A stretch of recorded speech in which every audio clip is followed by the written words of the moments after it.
Hey guys, subscribe for daily content. And if you're shopping for gear, make sure you check out the description for the newest items at some of the very best online retailers. There's also links for some of the items that I personally recommend. Thanks! What's going on YouTube? Metal Complex here, and today I've got a short little knife review / knife overview to share with you guys. This is the Sencut Hyrax, an interesting addition to their catalog. If you are new to pocket knives in general and you think where to start, oh my gosh, this is so complicated. There's so many different brands to look at. Sencut is actually a really great brand to start with. A lot of their knives hover between $40 and $50. And honestly, there's some of the best quality that you're going to get in that territory on earth. There's a lot of great competitors, but Sencut does a great job. This is a sister company to WE Knives and Civivi Knives, so the quality is very, very similar, and if not identical to Civivi Knives. They just cost a little less. But this one's interesting. It's got actually two different colors of G10. There's a layer of OD green on top and then an ivory layer underneath. They have a couple of different options, including all black, and then there's also, I think, an ivory and red, which is a little cooler. I'll link these down in the description so that you guys can check them out if you want to. Thanks to my patrons for supporting me. Let's go ahead and get a measurement of this knife. Overall length of the Sencut Hyrax, coming in at about 7 3/4 inches overall. Don't mind the sound of my kids in the background. They have 1 day of summer left before school starts, so I just said, go crazy. 7 3/4 inches overall. Blade length is coming in at 3.35 inches. Cutting edge is coming in at a little over 3, about 3 1/8. How about some size comparisons? Any custom scales you find in this section can be found down in the description under Original Goat and Others, up against the AD10. And where is it at? Where is the AD 20.5 at today? It's gone. We're going to just use the black one. Oh, I see it up there. Anyways, the AD 20.5. You can see that this is kind of in between in terms of height and overall length. How about up against the Spyderco PM2 and the Spyderco Para 3? This is actually, kind of in between. Again, it's just got a really tall blade. And then finally, let's put it up against the Benchmade Griptilian, or in this case, the Ritter Hogue and the Hogue Deca. How's the action on this knife? It's actually really great. I mean, generally speaking, Sencut knives tend to be really good. Access to the lock bar is nice. Those little teeth poke up. Not super sharp, but very easy to disengage the lock bar and the blade. The detent strength is really, really nice, and the flipper tab strength is also, the flipper tab shape is really nice in relation to the detent strength. You can push button it. You can also light switch it. You can also use the thumb studs, which are just about perfect. That kind of rounded top with the textured or ledge sides, really easy to do the standard thumb flick or even the reverse flick. It's honestly just kind of ideal, the placement of both the thumb studs and the flipper tab. So let's go ahead and do carry profile. Thickness up against the Spyderco Para 3. It is, scales on top of liners, so that tends to make things a little thicker. It's not crazy, honestly. Sorry, I bumped the camera there, but considering it's G10 or thin piece of G10 on top of a thicker piece of G10 on top of steel liners, they managed to keep all of that relatively thin, only slightly thicker than the Spyderco Para 3. Length and height up against the PM2 and the Para 3. You can see here it's a fairly tall knife, not a whole lot longer than the Para 3, a little bit, and definitely nowhere near as long as the PM2. But height-wise, it is almost identical when you include the flipper tab, like the space between here and here. It's almost identical in height to the Para 3, so keep that in mind. Materials, before we weigh it, we're looking at, like I said, layered G10, 9CR 18 MOV, which has been hardened to 58 to 60, I believe, on the non-coated versions. That's okay. 9CR 18 MOV isn't going to win any awards in terms of edge retention anyway, and honestly, their edge geometry is incredible. This is also hollow ground, so that's really going to aid to the performance more than anything. Personally, I'd like to see their 9CR 18 MOV slightly higher. Honestly, between Sencut, Civivi, and WE, I'd like to see pretty much all of the steel that you guys do a little bit harder.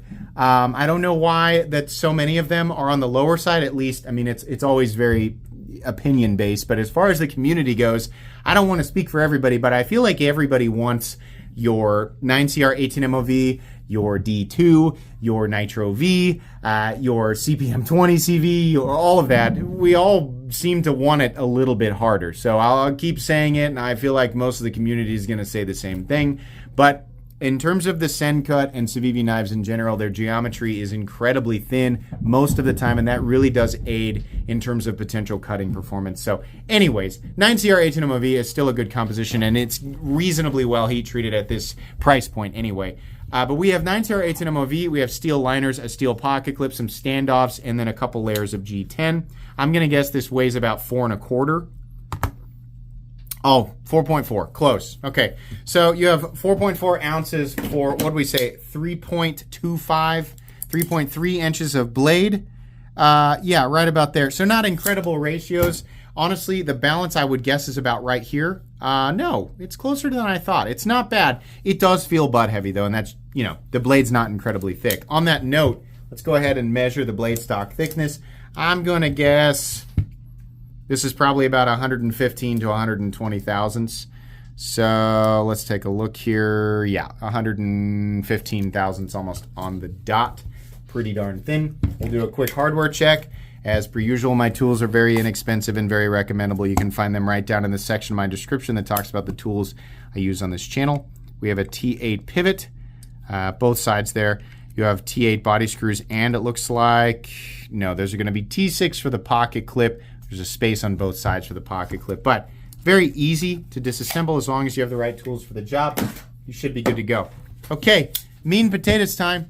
These are not difficult knives to review. They're very, very simple. I cannot tell you the number of basic liner lock knives that I have reviewed that are created by companies who know how to do proper liner lock geometry, who know how to do, you know, basically a good ergonomic handle shape, a good, you know, utilitarian blade shape. I mean, this is about as common as it gets.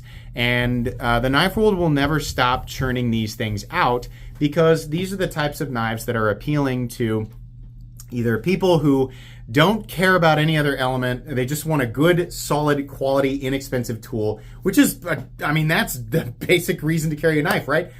There are obviously an infinite number of people who, not infinite, but the vast majority of people, I have to imagine, when they're looking for a pocket knife, that's what they want, right? And Sencut is one of the very best companies to deliver in terms of that type of product, right? So the knife world will never stop pumping these things out. Either that type of person or people who are new and interested in the enthusiast side and the collector side of the knife world, they're just not sure really where to start. Like I said, this is a great place to start. So the reason I'm telling you this is because this is subtly different, as is the case with almost all Sencut knives. It's just subtly different than their other designs.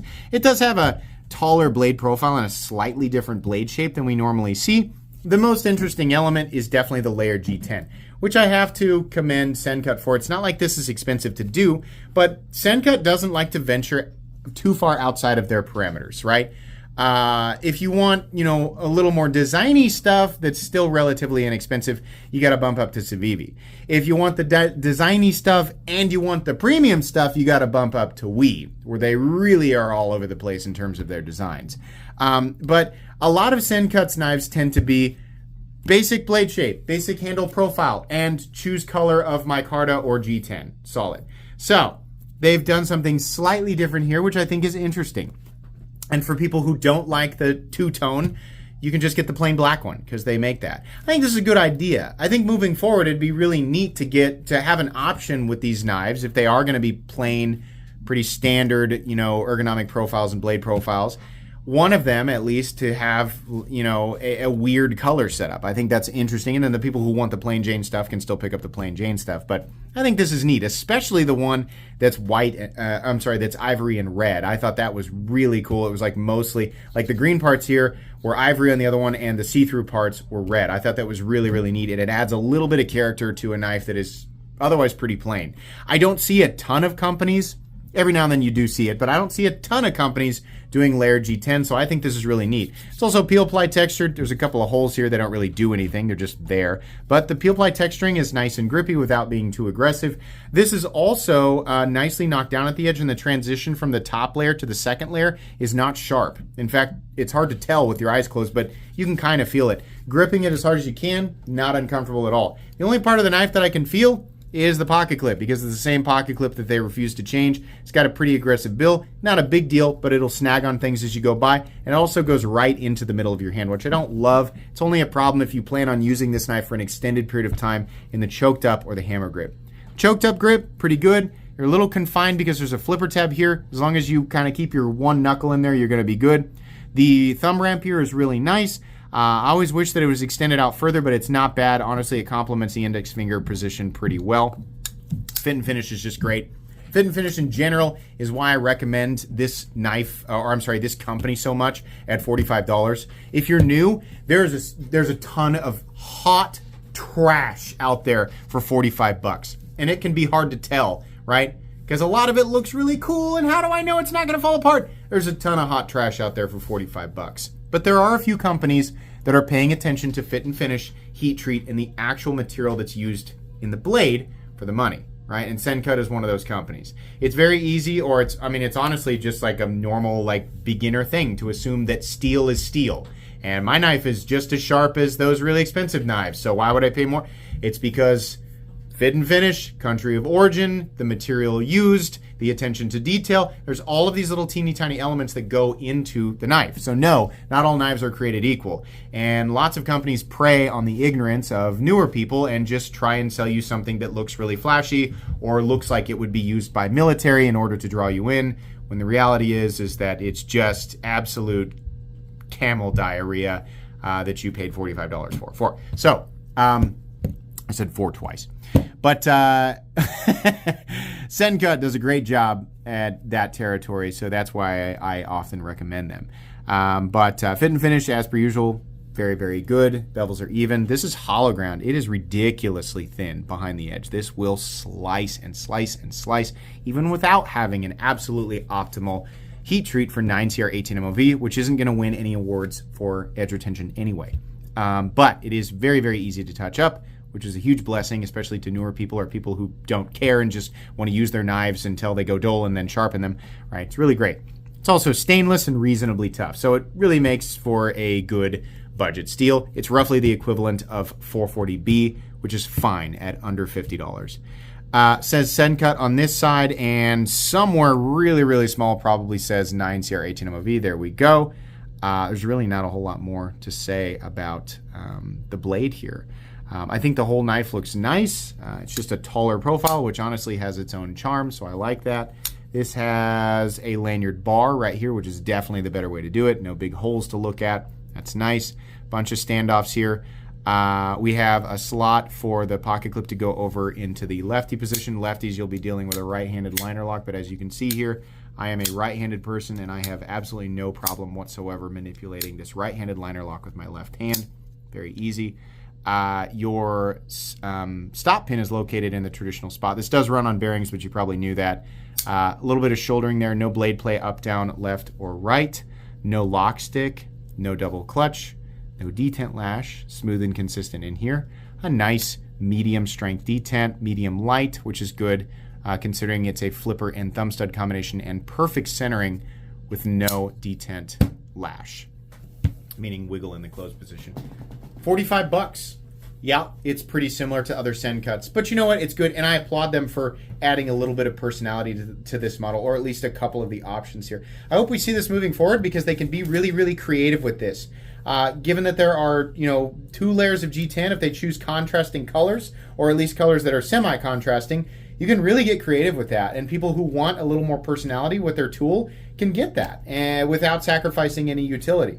So I think this is a smart move. Really glad that Sencut is staying in their lane and offering stuff like this at $45, which I think is more than fair. Yes, you can definitely get a quality knife for less, but if you compare, directly with Sencut, they are really, I would say they're a quarter to a half step better than a lot of their competition, especially when it comes to their edge geometry. I wish that they would expand out a little more in terms of the steel that they use. They seem to want to use D2 and 9CR 18MOV, and that's it. I really wish they'd expand out, but, we'll see. I also really wish you guys would change your pocket clip and get your heat treat a little higher, but I can't complain too much. 45 bucks I think is fair. This is going to go on my cheap knives I like playlist. It's a pretty good knife.